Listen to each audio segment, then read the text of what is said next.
Change is the greatest thing because it really offers opportunity. And we're certainly at a point in time, an inflection point in this world where change is occurring. There's a great buzz across the country. Miami is really stepping up. Every detail is important. And when you can bring it all together and create something special, you know the future's going to be pretty good.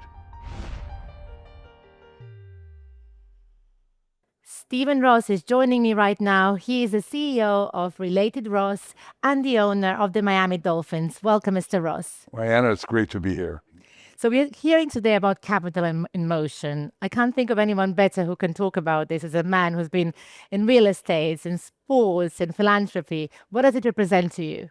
Well, I mean, it really gets your juices flowing because you want to, be involved. You want to be in the game, and, capital is really the game that everybody's looking for in order to play. But I mean, you're also trying to do something good and really create something new and that other people really aren't looking at. And I like being out in that kind of environment.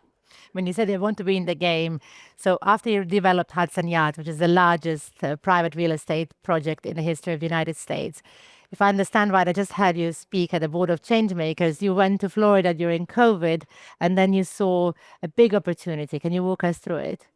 Well, I mean, I was at the stage, people thought that you retire and, I've always been like an entrepreneur looking for opportunities and being involved. And just being here and being able to reflect and seeing how the world was in change.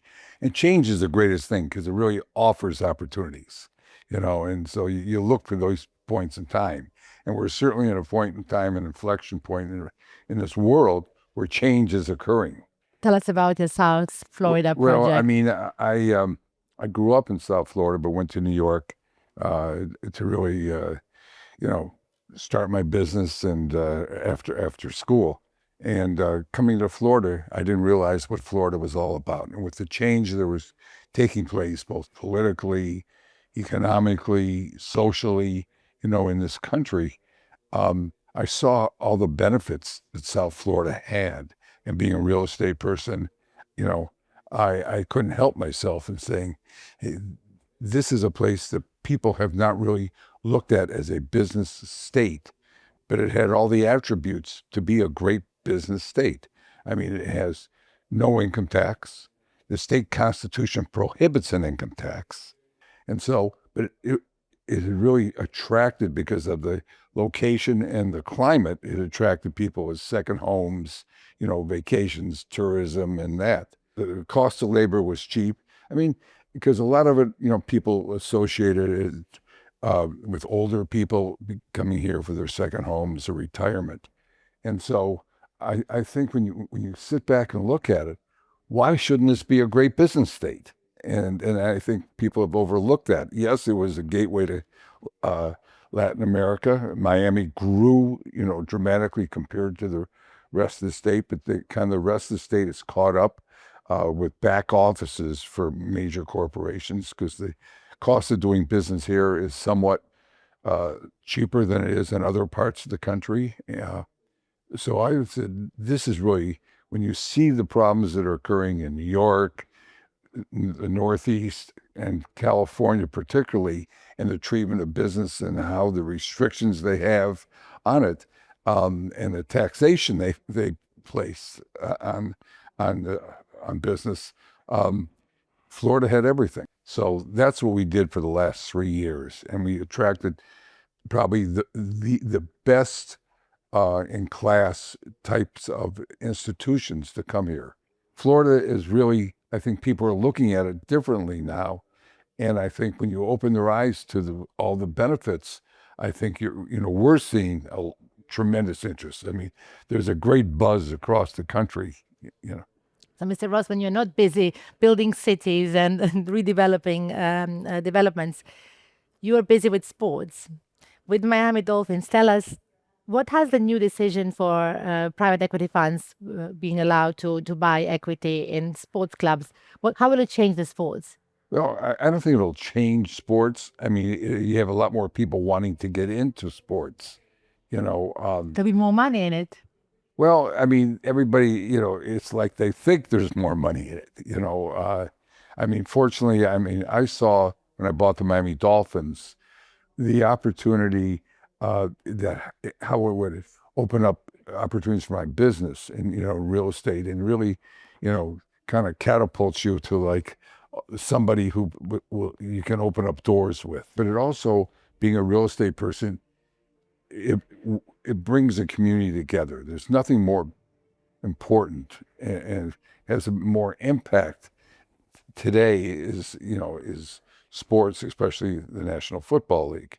And then in buying it, I saw is there a responsibility that goes with that, and that is really to really bring the community together and grow the community and be there for the community because so many people, all your eyes are on there, especially an NFL franchise. So then having succeeded with that, Formula One was looking to expand in this country, so they came to us if we would put something together, and they wanted a road race in downtown Miami with a backdrop of of the water and all. But that wasn't possible because there's no way Miami was going to allow a street race. So we showed them. We said, "What are our stadium?" And they said, "No, we're going to find some other place that's more interesting." So they came back 6 months later. Let me see your plans. They saw the success of the Miami Open, and then Formula One has now become the most important Formula One race in the world. So it just shows you, I mean, the excitement of Miami, people wanting to be in Miami. Miami is really stepping up as being one of the most important cities in this country. And I think, today, with that, we're looking to take advantage of that and bring business here because it has so many attributes where people want to be. And it's like companies will go to places where people want to be, because that'll recruit the best talent. And that's why I think they all kind of, come together as part of a whole ecosystem. Every detail is important. I mean, you can bring it all together and create something special. The future is going to be pretty good. How do you see the real estate landscape in the US changing and developing? I know you're invested in and you're building commercial real estate spaces. Many people talk about the future working from home more, but you don't seem to agree with that. No, I don't think, people don't really want to work from home. Corporations, you can't build teams. You can't really grow. You want to be, by sitting at home and being on a Zoom call every once in a while, but so I mean, there's no question there's a back to work in the office. But I think with people today are what we see creating office environments that attract people because that'll attract the best people. And when you build an office building, you're building a place that's recruiting someone for the people who are working there. And it's very important. So the environment you've created, there's a surge for people wanting to be in Class A office buildings or building, mixed use environments. And I think that's what we're doing here in Florida.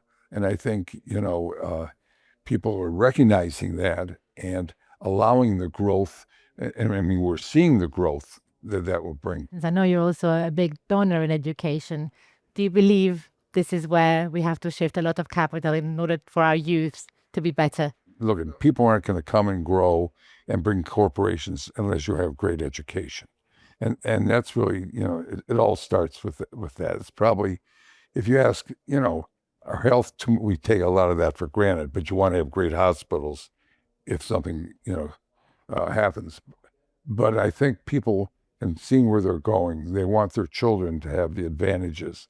So you got to start with education.